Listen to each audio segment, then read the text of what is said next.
Dimension yang kelima, ya, M, managing inovasi. Saya tambahkan saja, mungkin sudah banyak dibicarakan dengan Pak Gembong. Satu aja yang saya ingin banyak bicara, yaitu tentang eksponensial organisasi.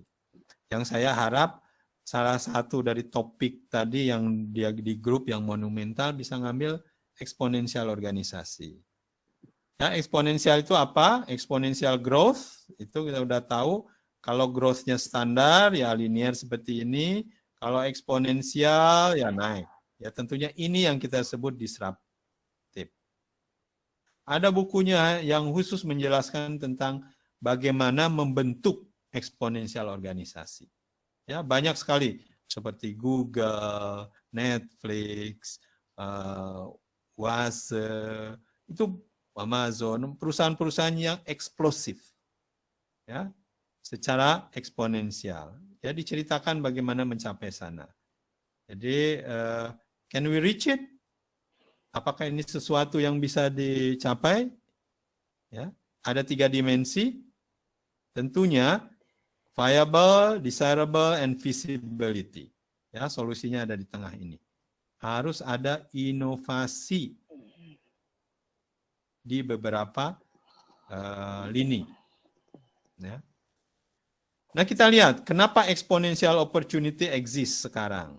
Ya, dulu kita lihat bahwa pas pertama kali ada printing machine, lihat perubahannya sekarang. Ya. Industri printing begitu pesat development-nya. Culture kita banyak berubah karena perubahan printing machine. Perubahan electricity juga berubah, culture kita begitu banyak berubah. Nah, pertanyaannya, waktu zaman dulu, pada saat awal mesin uap, katakanlah ya 150 tahun yang lalu, pada saat mesin uap itu ada, teknologi disrupsinya hanya satu, mesin uap. Perubahannya sampai sekarang masih kita rasakan. Lalu pada saat printing revolusi, hanya satu, ya, teknologi yang disrupsinya, printing machine. Electricity juga sebegitu, digital juga begitu, internet juga begitu, hanya satu pada satu waktu yang berubah. Ya. Sekarang bayangkan ada 20 eksponensial teknologi yang tahun 2020 ini sedang mendisrupsi. Jadi kita bisa bayangkan impact-nya dengan 20 teknologi yang pada saat yang sama mendisrupsi kehidupan kita semua. Jadi tidak akan sama dengan perubahan internet. Mungkin bisa sampai ribuan kali impact-nya. Itulah opportunity kita. Itulah opportunity yang dipunyai semua organisasi dan semua individu dan kita. Ya, opportunity-nya begitu besar kalau kembali lagi kita mengutilize yang 20 disruption teknologi. Ya, tidak perlu 20-20-nya, 2 atau 3 disrupsi yang sedang berlangsung kita gabungkan, tentunya impact-nya akan begitu besar. Ya. Nah, ada salah satu perusahaan yang sudah mulai membuat paradigma demikian, yaitu Salim Ismail. Nah, dia ya, pengarang dari buku Eksponensial Organisasi. Ya, jadi eksponensial organisasi, disruptive innovation, dan bisnis transformasi. Kita sudah tahu bahwa teknologi berubah secara eksponensial, banyak. Tapi bisnis kenapa belum berubah secara eksponensial? Nah, ini yang ditantang oleh beliau. Jadi mungkin sistem manajemen bisnisnya yang harus disesuaikan supaya bisa terjadi eksponensial, persis seperti eksponensial teknologi. Ya. Jadi dia mengeluarkan cara yang namanya XO, eksponensial organisasi. Ya. Linknya ada di situ, silakan, karena waktunya tidak cukup untuk melihatnya, Bapak baca dan dilihat. Tapi intinya seperti ini. Ya, saya summary-kan. Sekarang many companies run on defensive mindset. Resisten terhadap perubahan. Hanya pakai KPI, standard operation manual. Jadi sesuatu yang pasti-pasti, kata-kata yang keluar pasti efisiensi, effectiveness, precision, ya kata-kata yang familiar, sesuatu yang mapan. Ya. Itu yang dilakukan oleh incumbent. Ya, karena memang dia tidak mau berubah. Tidak mudah. Nah, yang dilakukan Apple, seperti tadi yang Pak Edi utarakan, Apple perusahaan yang pertama kali menerapkan prinsip ini. Ya, dia bilang stealth organisasi at the edge of disruptive product, killing the incumbent. Jadi Apple itu memang tidak semuanya harus dirubah. Jadi ada yang namanya mothership. Jadi perusahaan itu kan susah Pak. Kalau tambah besar, tambah agile makin susah. Ya, kalau pesawat itu yang besar itu susah belok.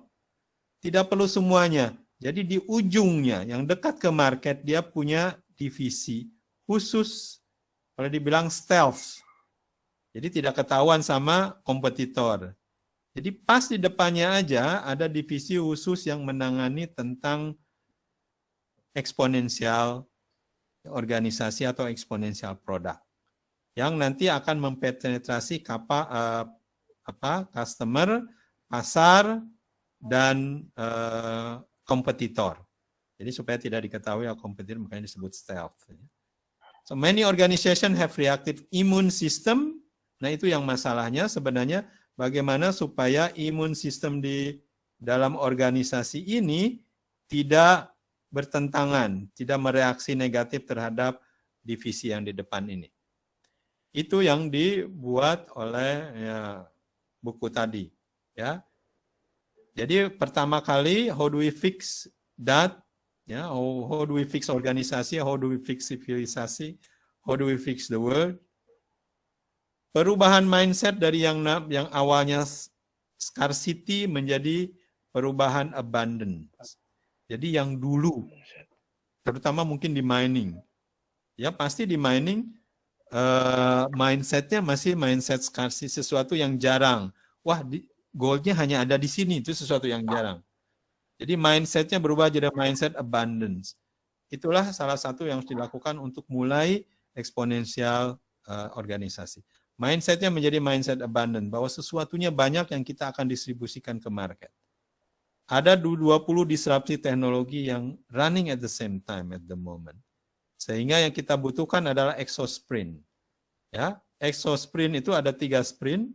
Ya, exosprint eksponensial organisasi sprint, namanya exosprint 1, exosprint 2, exosprint 3.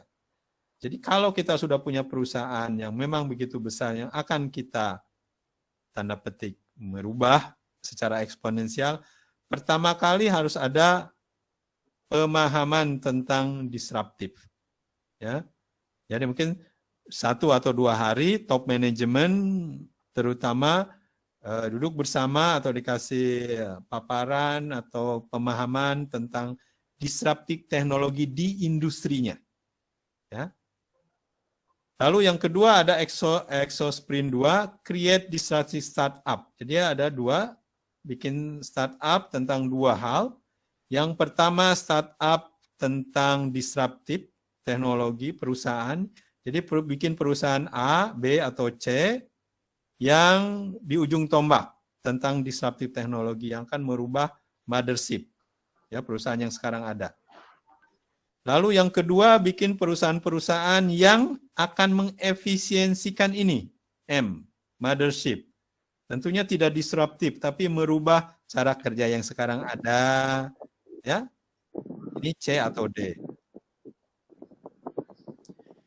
Nah, di Exosprint ketiga, review tentang semua opsi-opsi ini dengan top management. Ya, metode ini sudah beberapa kali dilakukan. Kalau Bapak lihat di websitenya, Bapak lihat di bukunya, ya, top management perusahaan-perusahaan besar yang sudah mulai mempunyai disruptive product di ujungnya.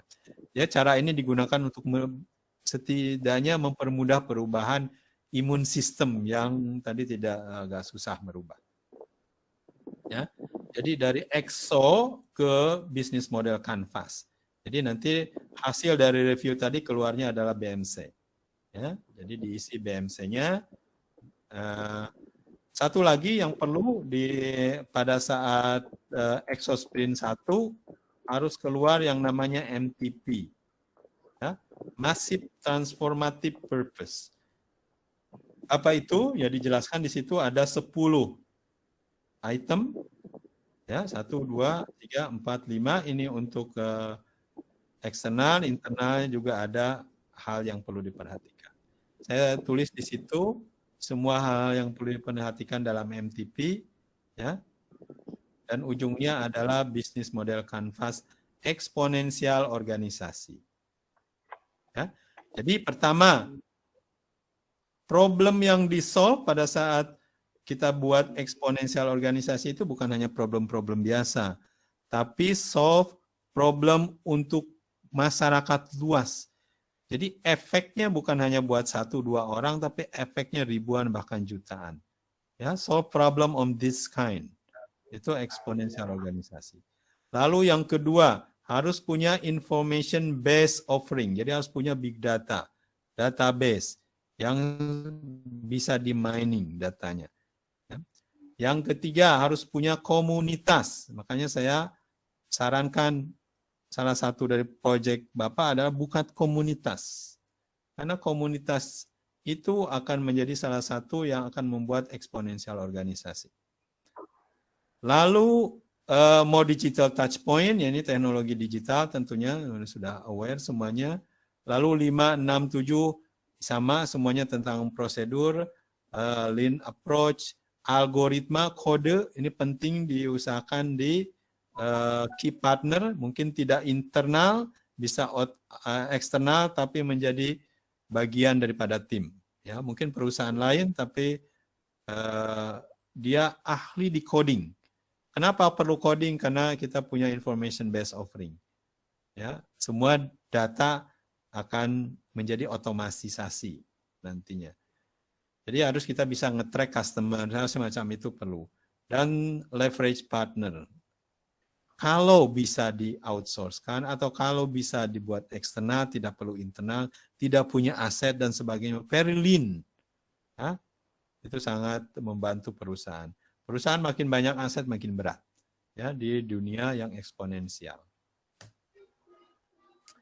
Oke, intinya itu. Saya tambahkan, ini udah pernah kita bicarakan contoh-contoh sustainable project. Ada sedikit penjelasannya, tinggal Bapak Ibu baca. Lalu eksponensial organisasi, EXO, itu apa? Jadi minimum 10 kali lipat.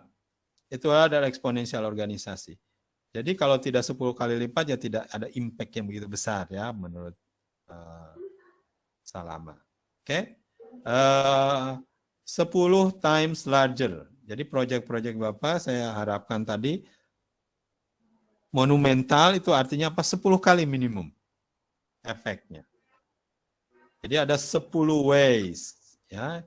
Ini khusus untuk eksternalnya apa yang dilakukan? Staff on demand. Ya. Kalau bisa dari sekarang organisasi punya perusahaan di luar yang akan menjadi partner. Kalau memang tidak harus di dalam, ya kita outsource-kan di luar.